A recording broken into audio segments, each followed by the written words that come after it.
How's it going, everyone? Scott Yoon has made a video about the slug only playstyle, and apparently I am cosmically obligated to respond to it because you guys are giving me literally no other option. One of you even sent me an email because of the absolute urgency involved here. So I want to do you guys justice. I've slapped on my black turtleneck to really drive home the seriousness of the video. And of course, if you prefer to watch Scott's video without me blabbing over top of it, you can find it at the top of the description. So without any further ado, let's get this started.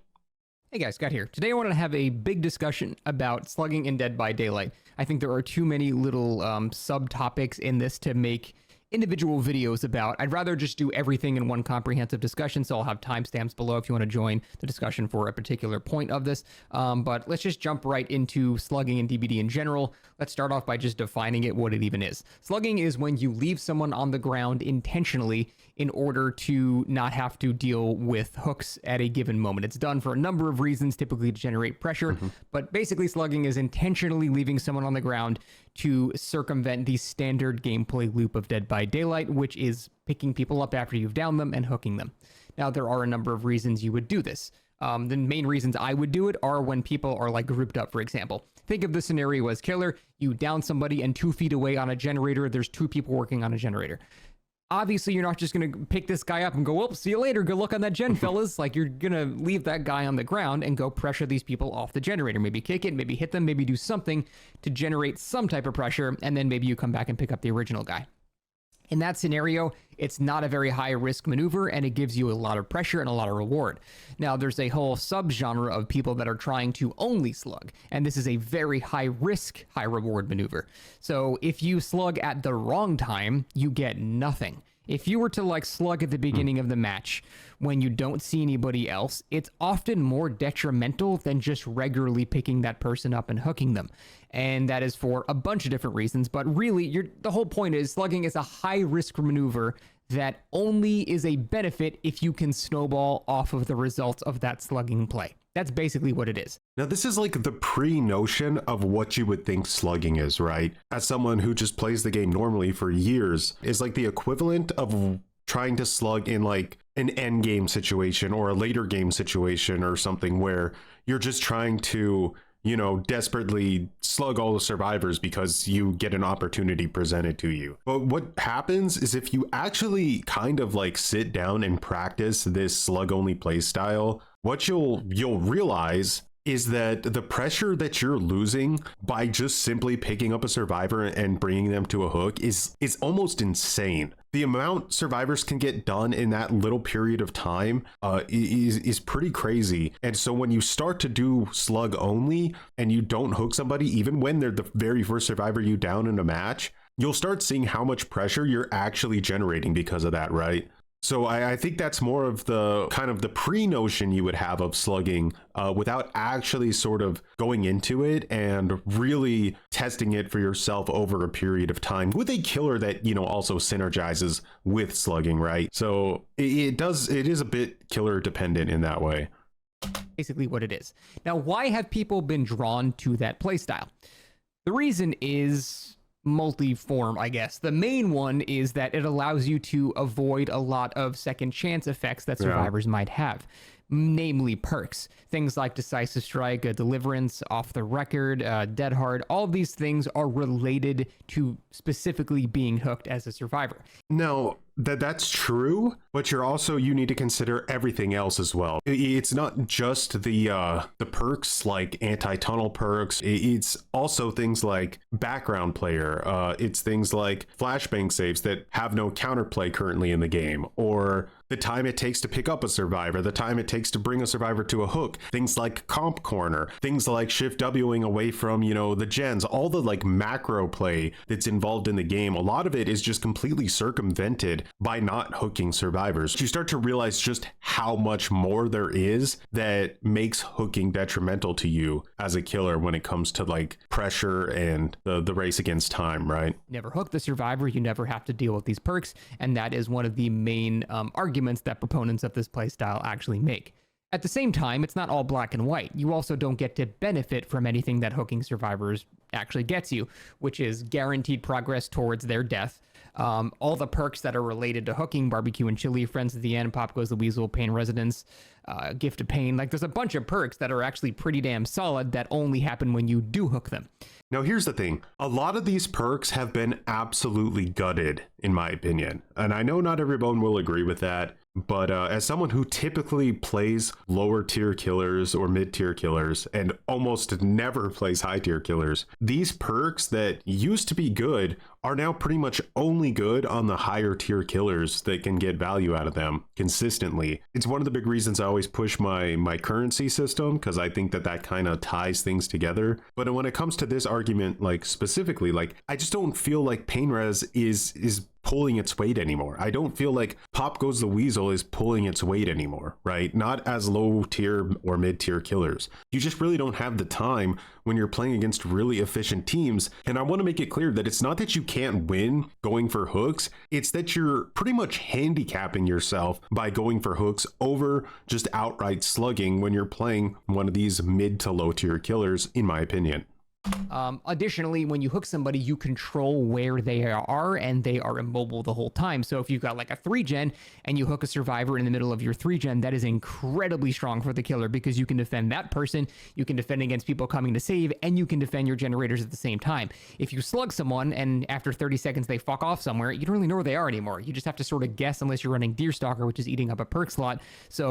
So first of all, Deerstalker, I always tell people why, like they'll ask me why I don't run Deerstalker on my slug builds. And it's because I think Deerstalker is like training wheels for slugging. Once you kind of get good at it and you're able to, keep track of where all the survivors are at all times, then you don't really need Deerstalker. You're usually going to hear them if you just remember the general area that you downed them in. But when it comes to like hooking a survivor within a 3-gen, to be honest, I think there's a really strong argument that slugging a survivor inside of a 3-gen is even stronger than hooking a survivor. And the reason why is because with the anti-face camper mechanic, you have to be worried that if you're too close to the hook, meaning you're too close to the generators you're trying to defend, that the person will just be able to unhook themselves. And then you're in a situation where you lose all of your pressure, right? Because now that person unhooks themselves, they have borrowed time at base and they're able to just shift W out of the area. But if you slug them inside it, and let's say another survivor comes in to try to rescue them and they end up getting themselves down,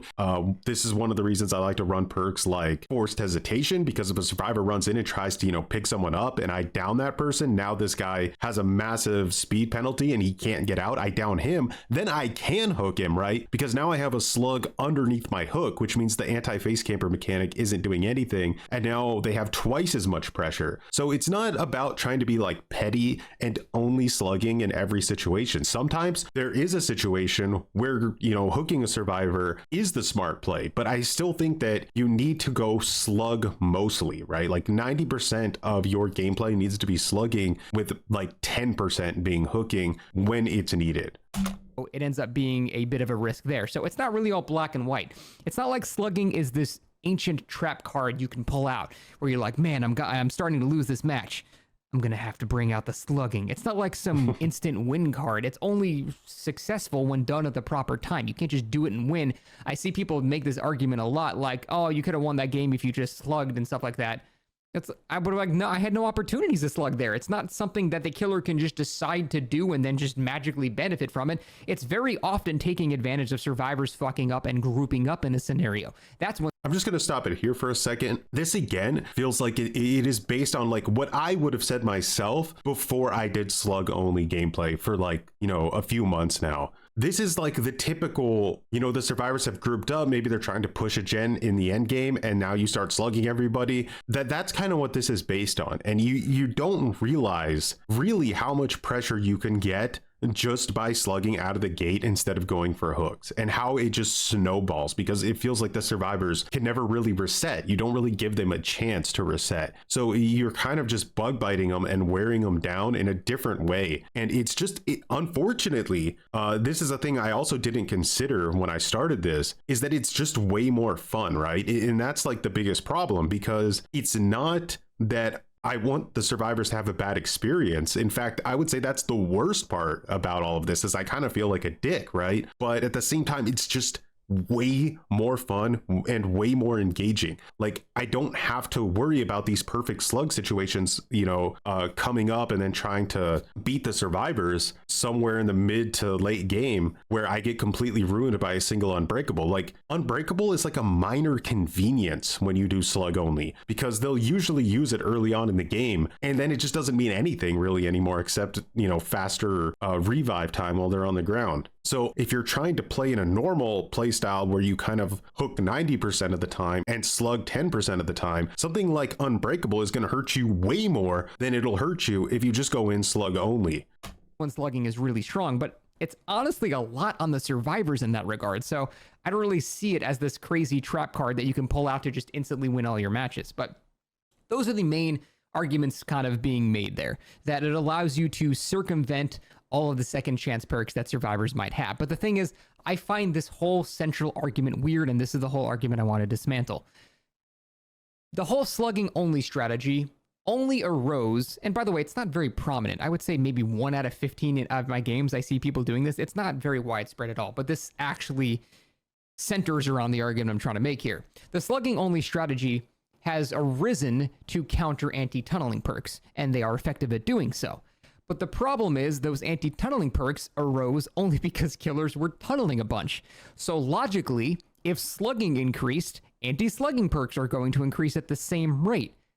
Honestly, to even greater effect. Therefore, so again, this kind of goes back to what I said earlier, is that it's not the anti-tunnel really that's the problem. And this is coming from somebody who almost never, tried to tunnel. The reason I hate Shoulder the Burden so much as a perk is because it affects me even when I'm trying to play the game in a fair way, right? Like I have somebody who's I know is on death hook. So, hey, next time I run into that survivor while I'm chasing other survivors, now I know I can get that guy out of the game if I commit to a chase with him. And Shoulder the Burden, especially in a Swift, if like 2 players are running it, they just rob that from you. So the perk doesn't necessarily act as anti-tunnel. It acts as just anti-kill in general, right? It keeps the 1v4 going really no matter what playstyle you're trying to do, as long as, one survivor on the team can rat really well or stay around really strong tiles so that you can't commit to a chase with them. So it's definitely a Swift oriented perk. But outside of that, like I said, going back earlier, there's just so much more than anti-tunnel. And you don't get to these points in a match where you're like, oh man, I only got like 2 or 3 hooks and there's like 1 gen left. This sucks. I'm going to lose this game. There's nothing I can do. But I have to play it out because I can't, like, what am I going to do? Just go sit in the corner? This is going to go to end game. If I'm lucky, maybe I can kill 1 or 2 people in the end game. It's a very uninteresting, unfun conclusion to a match, right? Because you're just like, you're going to kind of lose no matter what. But with slugging, I can win at any point in the game. I can win in the first minute or I can win in the last minute. It doesn't really matter because I'm not going for hooks, right? I'm just trying to get everyone down. And it keeps the game way more engaging from front to end. And even though I've only lost a very, very tiny handful amount of matches since I've started doing slug only, I've had fun even in the matches I lost because it always felt like I was on the edge of winning the entire time, right? And I didn't lose until I actually lost. Unlike hooking, where it kind of just feels like at a certain point, if you don't keep up with it, you just lose the game and it's just not as fun. or it's not really the strategy itself that is ultimately strong. It's you taking advantage of people who haven't realized a meta switch might be happening. That's it. A really strong build and a strong playstyle is one that still works even if people know what you're doing. If you put someone on a pain resonance hook or a gift of pain hook or any of these, hooks, it doesn't matter if they know what you're doing. You're still just going to benefit from it. Whereas if you are equipped to deal with the slugging playstyle, it crumbles apart really, really quickly. And so I don't think it's the build itself that's strong. I don't think it's slugging itself specifically in that regard. Slugging situationally is obviously still very strong, but overall, it's mostly not that the build is strong, it's that people haven't adjusted to it yet. I gotta disagree with this a little bit, not entirely, because I do think that there's definitely a lot of validity to this. But like I said earlier, a perk like Unbreakable or Plot Twist or even like Made for This and We're Gonna Live Forever, which is really strong. I've beaten all of these things. And again, it feels like these things are way stronger against me when I'm trying to play normally and only slugging when I'm desperate, instead of just outright slugging from the beginning. Because it's not that they can't like keep the match going with these perks, they do. But what's different is that the pressure is so intense that they don't ever have time to actually work on generators. So you kind of just keep them in like a constant fight for survival over actually getting generator progress done. Now, the exception here for me so far has been Boon Exponential. And even that is very map dependent. It's when I play on a map where the survivors can put Boon Exponential in a place that I just can't get rid of it. And if I do take the time to get rid of it, they completely reset.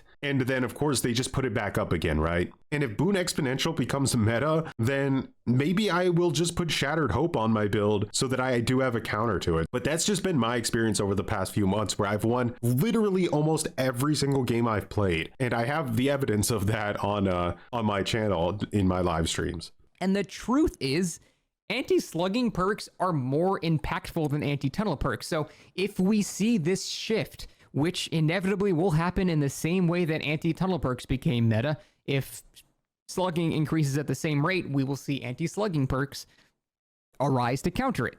And so we're going to start seeing how strong anti-slugging perks are. And in my opinion, they are vastly stronger than anti-tunnel perks. How do you counter half the anti-tunnel perks in Dead by Daylight? Borrowed time, hit him off the hook. Off the record, hit him off the hook. It's just the same strategy for most of these things. You just hit them off the hook. Dead hard, hit them off the hook. Like, it doesn't matter. You just hit them off the hook, and whatever perk they brought to counter that, it's now gone. The only real exception is something like Decisive Strike, which is a different layer of protection. But even then, it's once per game, goes away in conspicuous actions. So if we look at the things that counter tunneling, or if we look at the things that counter slugging, they are scarier. And in fact, I saw a couple of people in Carnivorous's experiment that encountered people running these builds, and they seemed even more upset about those perks than people that tunnel feel about anti-tunnel perks, because at least you know you can just slap off the record off of someone immediately, you know?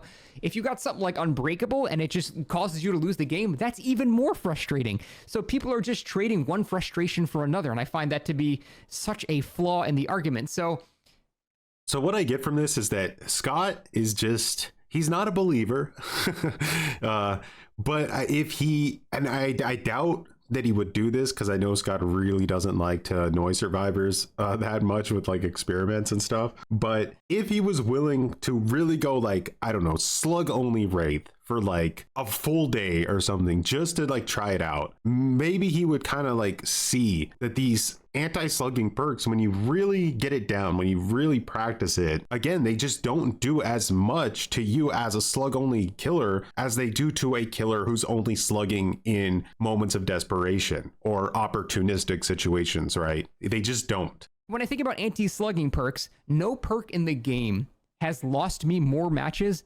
than Unbreakable. Unbreakable is the single greatest anti-pressure perk in the entire game. When you're hooking, I cannot think of a single perk that has single-handedly lost me more games than just Unbreakable. And that's just Unbreakable, by the way. There are so many more perks that just completely dismantle slugging, and I've been running them. You really just need We're Gonna Live Forever. That's the main one you need. You can even slap on Made for This if you want double protection. What do we have in that setup now? We basically have old borrowed time. If people aren't going to bother with hooks anymore and they're going to slug, and you slap on Made for This and then We're Gonna Live Forever, you're just basically making old borrowed time where both people get the protection for getting the save. The only reason slugging retains its immense pressure is when people are grouped in the same area. So if you encounter someone going for a save and you're able to, you know, down them right after they get the pickup on somebody else, well, that guy's on the ground now and you're really close to another guy, so that's going to be a problem for them. They're still grouped up. They're still just in a constant cycle of recovery. However, if they have Made for This or We're Gonna Live Forever and you hit them, now suddenly they have time to spread out. You've given them a speed boost. They're going to get 15, 20 seconds of distance on you. They can spread out. You've lost the greatest pressure of slugging, which is people grouped up, by just equipping a single perk. And that is when the whole strategy starts to crumble. And then again, there are things you might not even know about, like Unbreakable, that can completely dismantle it. The whole point I'm trying to make is that the anti-slugging perks are even stronger than the anti-tunneling perks. And when people that do this strategy encounter them, they're even more upset about it. So The whole main central thing I'm trying to say here is the same people will just complain about anti-slugging perks instead. And so there's been absolutely no resolution to the issue whatsoever, except now all you've done is just bore the fuck out of everybody. You've just made the Dead by Daylight community a far less pleasant place to be, and you've accomplished nothing other than winning a few games for a few months until the meta has shifted to completely dismantle what you're doing. That's why I have to disagree here. I think that, like, with anything in Dead by Daylight, there are obviously skill issues, right? Like, a lot of killers will attempt slug only, and they just won't be able to pull it off. It does require a different type of gameplay style, a different type of thinking. For example, there's killers like Nurse and Blight that are very technical killers in a way that they just absolutely dominate survivors in the 1v1 based entirely on, you know, like mechanical skill. And there's really not all that much survivors can do in a lot of situations. But with weaker killers, you kind of have to really dig into the macro game, and not like everybody's going to be super adept at that macro game, right? And really making good choices when they need to make them. But with slug only, I feel like I'm at least rewarded when it comes to that decision making. And with hooking, I quite honestly feel, with all of, like, you know, the perks and benefits that survivors get, that I'm turning them into like a quasi Terminator. Like, they get multiple second chances. They get things like resurgence, where they're basically fully healed when they get unhooked. There's things like Will Make It that have existed forever but are like insanely strong. And once you start to really grasp how much you're buffing a survivor by hooking them, it just starts to lose its flair. Like, you're just not as interested in doing it anymore, and you realize, man, they're just so much more vulnerable when I don't hook them.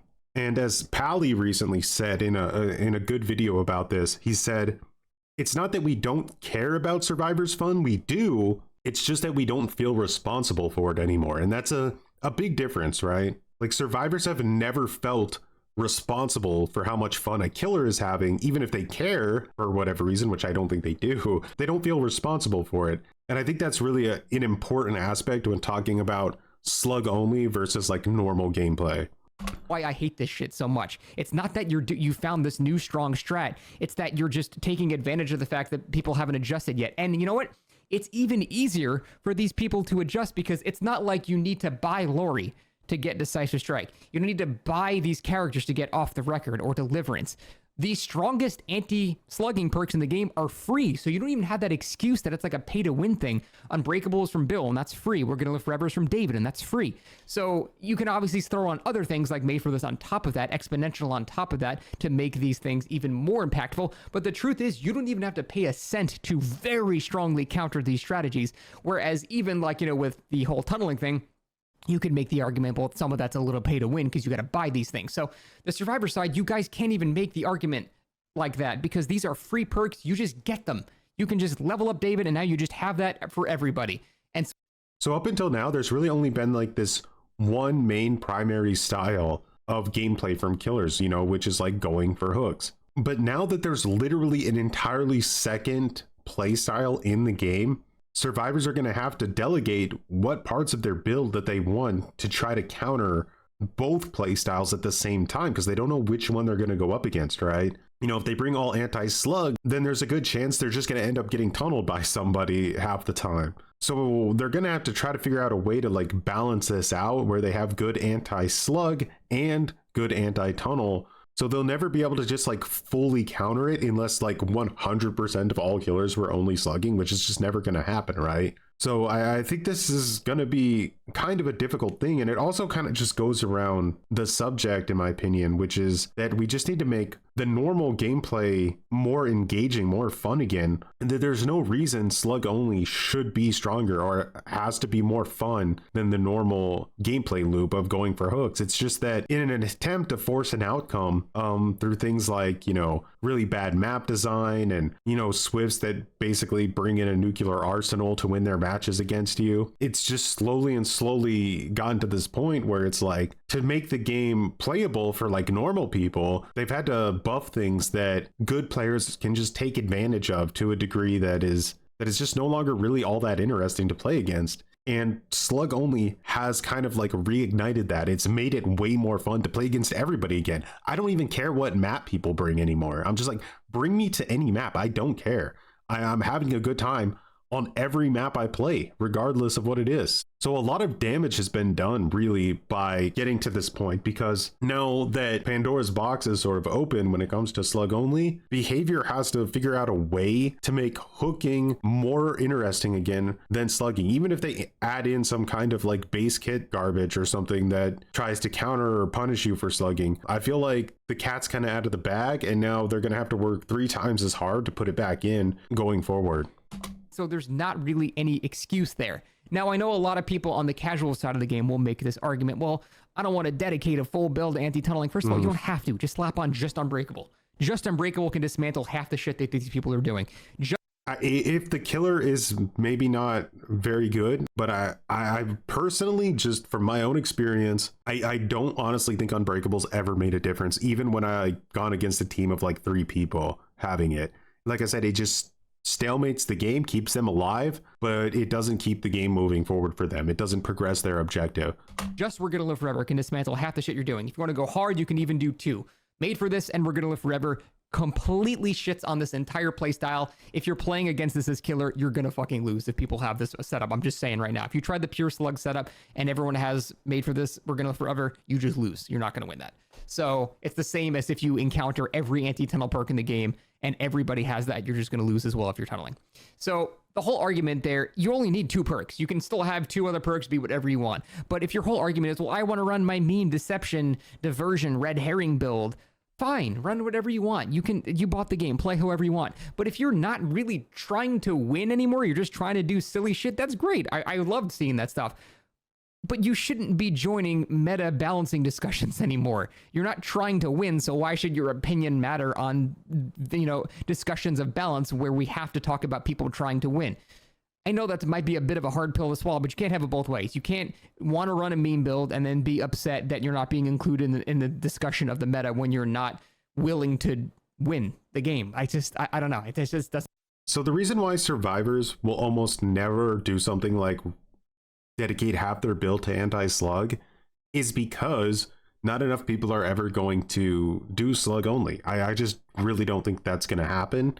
This is usually why I will hook one survivor only out of the group during the match, because that way, even if, they are running all this anti-slug stuff, I'm still moving the dial towards one of them dying. And as soon as you get the game into like a 1v3 situation, it's really, really hard for the survivors to come back at that point, especially if there's more than like 2 gens left.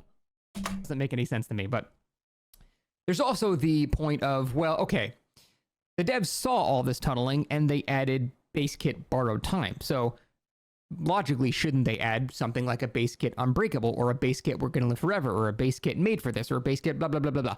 Any of those things.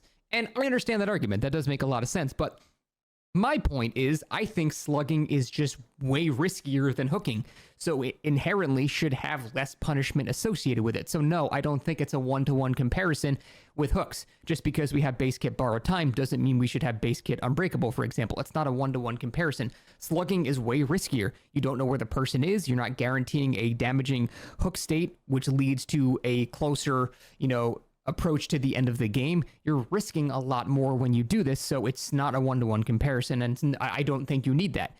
So I do think that is fine that we don't have any base kit effect like that. And in fact, when they did the base kit Unbreakable, it kind of sucked. People were benefiting from Unbreakable when really they shouldn't be doing it. So I don't think that we should have that stuff. Base kit Unbreakable would be too much, in my opinion. I still think there should be a way for survivors to give up, like if a killer is intentionally slugging everyone out of spite and just doing a 4-man slug, then I think there still should be that feature I suggested with, the push limits where you can, bleed out 4 times as fast, but you crawl faster, for example. I still think that should be a thing because, yeah, getting bled out for 4 minutes because the killer is just being a little bitch for whatever reason, yeah, that's stupid and that needs to go away as well. That's obviously a problem, but we can handle that in many different ways that don't involve just giving everyone Unbreakable for no real reason. So, all right, so I thought about this quite a bit on how I would, go about trying to fix the like full team slugging, because I think that's really the biggest problem, right? It's when everybody's slugged, but the game's not over. So there's a few different things here that I think can be tackled. The first is Scott's idea that you can hold a button down to bleed out faster. Now, inherently, it sounds like a good fix to this, but in the way in which Dead by Daylight players, especially now, act with like, hook states and whatnot and giving up on hook, I don't think we should be adding a new way for survivors to give up, because they're just gonna abuse the system, right? As soon as they get slugged, they're gonna immediately start bleeding themselves out and try to die as fast as possible. That's just what's going to happen. So it's one of those like nice ideas, but in like a real world situation, there's just too many cringe people to let it work properly. So what I would do if I worked a behavior and I had the power to do things, I would make it to where when you slug the third survivor, right? So you have 2 survivors down, you slug a third survivor, one of the survivors that's already slugged is able to pick themselves up. So you could still slug 2 people and chase a third person, but as soon as you down that third person, one of the people that are down can now access sort of base get unbreakable. That way, that you can't fully slug a team. You have to, at least at some point, go for a hook. So you can gain a lot of pressure from it, but you cannot win through it on its own unless you're in like a 1v2 situation where there's only 2 survivors left. Which brings me to my second point. Bring back the instant Mori. I'll tell you, as somebody who's doing slug only, there is not a single bigger problem with slugging than survivors sort of being able to Kobe off hook when you go to clean them up after you've slugged them all. It happens almost every single game, right? Because it's not really a 4% chance. It's more close to, I think, 11.5% if you do the math. So almost every single game, when you hook all 4 survivors after you've downed them, one of them will Kobe and keep the game going. So it conditions you to just let them bleed out, because usually it makes the game over faster than if they Kobe and then they have base kit borrowed time, or if you put them on a hook and they refuse to try to pull themselves off the hook, they'll just sit there for 90 seconds, and then if you go to try to pick up another survivor, they can Kobe, so you have to watch them. It just leads into this really silly, super dumb gameplay that just drags matches out that are over by 100%. So what should really happen is you add the third person being able to stand up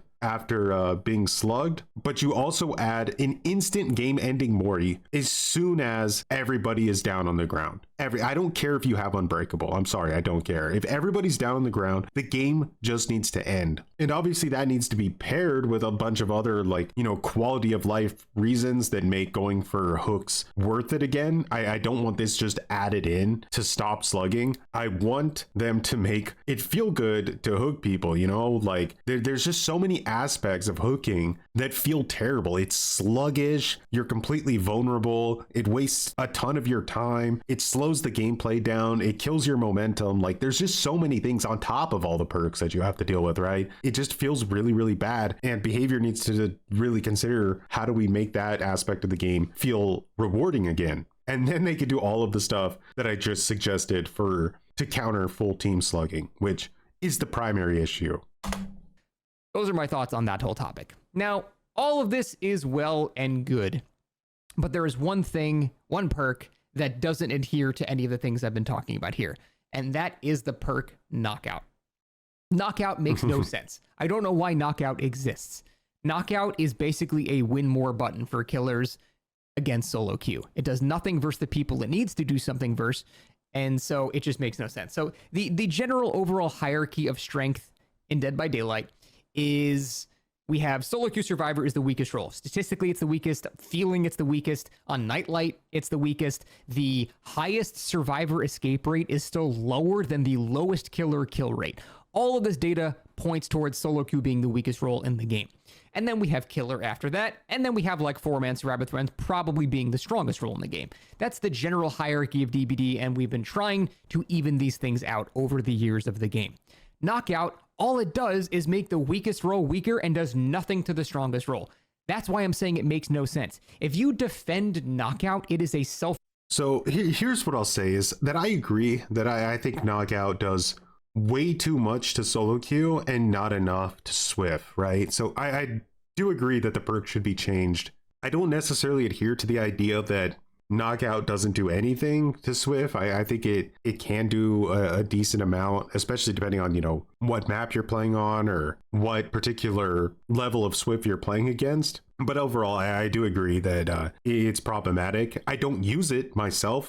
We try a lot of different builds, so I have used it, but I don't really ever use knockout in my slugging builds. I find other things to be way more beneficial. The most beneficial perk for me when it comes to slugging survivors is Franklin's Demise. I think it does way more than literally any other perk in the game when it comes to trying to full team slug. Making it to where survivors are not able to reset on their own, it's insane how much value you get out of that. But going back to knockout, like one of the things you'll notice on a lot of slug builds right now is people using Fearmonger or Mindbreaker, whatever it's called now, so that when you're on a generator and you're doing a generator, you're blind, right? And you can't see things on the map. Like if you have windows of opportunity or any means necessary or alert or anything, you're blind. You're kind of not really sure where exactly the chase is happening if one of your teammates is in a chase. And when one of your teammates gets downed, you don't see their aura, so you don't know where they're at because of Mindbreaker. Now, the idea is that if you're pushing that gen too hard, when you should be getting off of it to go help your team reset, you now get off the gen and you don't know where your teammate's at. And again, obviously that hurts solo queue way more than it hurts Swift, which is why it's a problem. But that's kind of the idea, right? Is that it's synergizing with Mindbreaker and it's trying to punish survivors who are trying to like optimize their gen rush during a slug. So it makes it easier to like snowball if they're being greedy for gens. That's kind of the idea of it, right? And that does hurt Swift to some degree as well. It obviously won't hurt the top level players, like the ones who do clock call outs and everything, because they'll be like, dude, I'm right here. But like even like a really good player who's in a Swift gets downed in a hallway on Midwich. Like, what do you say? You could say I'm like, I am in the hallway somewhere on the first floor, dude. I got like, I'm on the east side. Does anyone even know like what the east side of the school is? And if they do, does anyone else in the Swift know that? They're going to call you a nerd, tell you to go touch grass. So it's not a complete, like, you're just like a complete asshole for running knockout. But I do get the general idea that it's too strong against solo queue, who's generally the weakest role in the game, versus like Swift, where it does much less, which is why I don't use it. Like, because I feel that, right? Like I've practiced so many different slugging builds, and I've noticed when I play against the really good survivors, it doesn't really feel like knockout's doing anything for me. So that's why I've adjusted my build to just not use it. So I do hope it gets nerfed, and if anything, why not make it even like they could make it even stronger as an anti-slug perk, right? Like 50% slower revives, but maybe just get rid of the blindness effect, because in the end that is mostly just hurting solo queue players, which is, you feel it, right? You feel kind of that scumminess when you use the perk. So if he's going that route, which I assume he is, yeah, I would definitely say nerf it or rework it. Report on your skill level, that is it. It means that you need help beating the weakest role in the game, because that's the only people it actually punishes. It doesn't help against people that you actually need perks to help with, which is, strong survive with friends teams. That's when it's hard to win as killer. Just, Johnny Meg with 20 hours in the game, the chance of getting 4 very good survivors with no weak link in solo queue is so low. That is why statistically the game says that solo queue is the weakest role in the game. So the fact that knockout exists only to make solo queue worse, because it makes you not able to see the auras of your downed teammates unless you're close to them, which is something communications on Discord, for example, completely circumvents, is why the perk makes no sense. There is no defending the design of knockout. Fuck it, buff it, I don't care. Give it even more anti-slug effects. Just remove the communication aspect to it. It doesn't make any sense. And if you're defending knockout, you are just a scrub. I don't know how to be nicer about that. It is literally, you're just being a fucking scrub that wants to win against the weakest role even more. You should be worried about the strongest role beating you and having perks to deal with that, and that's a discussion I'm willing to have. But we need to be doing this with the balance, not this. It makes no sense. So knockout is an anomaly. Kind of like what Shoulder the Burden did, right? Shoulder the Burden is the knockout of Survivor. It buffed Swift and basically didn't do all that much to solo queue whatsoever. Anomaly that makes no sense. You could even make a little bit of an argument for the third seal as well, but that's far less impactful in my opinion. So overall, those are all of the main arguments about slugging. To summarize, slugging at the right time is a very effective strategy.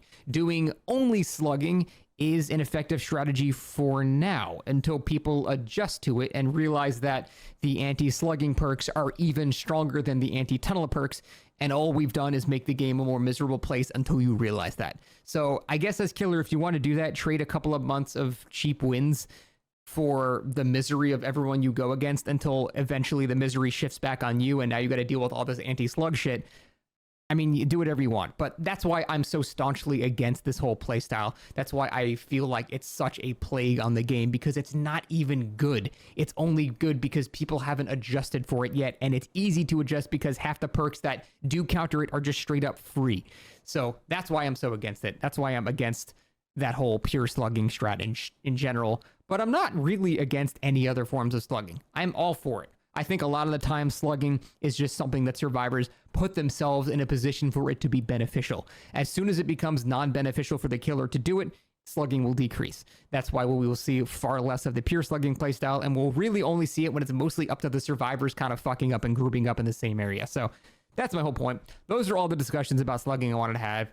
I'm curious to hear what. So my final thoughts on this are like, this feels like where my mindset would have been like a few months ago before I started actually really like trying to full commit to the idea of slug only. I feel like I'm trying to like promote some weird like religion or something, but you realize when you do it just how strong it is, right? And I've beaten a lot of really good players, comp players. I've really been trying to like harness the skill of it, and I still feel like I have a ways to go because I'm still learning things about like maybe in this very specific situation I shouldn't be slugging here because, you know, the map is working against me. I need to hook somebody here because a slug is literally going to give me nothing. So I'm learning almost like a whole new game with it, but it's so strong and you just don't ever realize how strong it is until you commit to it, because in your mind it doesn't really make sense because you're so used to that desperation or opportunistic slugging that is easily countered by anti-slug perks. This is just not so easily countered. Like I said, really the only thing that has knocked me down is boon exponential in a spot that I just can't counterplay. Like I just can't counterplay it. So yeah, that's a definitely like the Achilles heel to it. But if it ever became so consistent that everybody was running boon exponential, then the worst perk in the game, Shattered Hope, I think that's the name. I actually don't even know because it's such a terrible perk. It would actually be like a meta perk, which would be an insane timeline to be in. If there's one thing I could say, I would say try it for yourself, really commit to it, you know, like try to consider like, hey, you know, what's going to work best for me and my play style that slugging is going to do the most for me, right? Like I have some builds that I really like. I'll maybe put them up on the screen so you can see like, these are the builds that I feel like do a lot for me, but every killer needs their own slugging build. There is going to be like no universal slugging build. Every killer has specific strengths and specific weaknesses that I think you need to make up for while slugging. And again, the one of the whole reasons I've done the slug only thing and tried to like kind of like pioneer it is because not only do I think that the game would head in that direction with or without me, I think it was when Shoulder the Burden got added that I started this. And I just basically wanted to be at like the forefront of the conversation this time. I didn't want to like just say, hey, let's ignore this problem, even though it exists anyway. Like, you know, I could shine a light on a problem. It doesn't mean it doesn't exist anyway. So I'm more about pulling the band-aid off, seeing it really is a problem.